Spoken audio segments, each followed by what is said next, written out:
বগুড়ার শেরপুর থানায় বিস্ফোরক দ্রব্য আইনে দায়ের করা একাধিক মামলার পলাতক আসামি শুভ ইমরানকে ঢাকার সাভারের আশুলিয়া থেকে গ্রেফতার করেছে পুলিশ। পুলিশ জানায়, সোমবার ভোর 4টার দিকে আশুলিয়ার একটি বাড়িতে অভিযান চালিয়ে তাকে গ্রেফতার করা হয়। পরে সকালেই তাকে শেরপুর থানায় আনা হয়।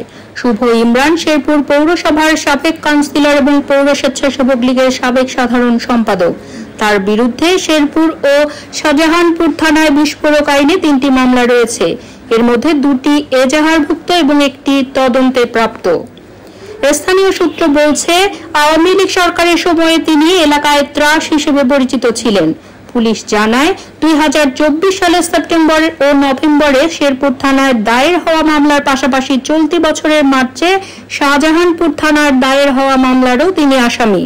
গ্রেফতারের খবর ছড়িয়ে পড়লে দুপুরে থানায় ভিড় জমায় শত শত ক্ষুব্ধ মানুষ।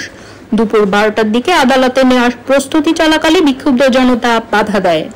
পরে অতিরিক্ত পুলিশ ও গ্রাম পুলিশ মোতায়েন করে বিকেল 3টার দিকে তাকে আদালতে নেওয়া হয়। এ সময় তার উপর হামলার চেষ্টা চালায় জনতা, এমনকি ডিমও ছোড়ে তারা। থানার ওসি এস.এম. মঈনুদ্দিন জানিয়েছেন, শুভ ইমরানের মতো আরো কয়েকজন পলাতক আসামিকে খুঁজে বের করতে অভিযান চলছে।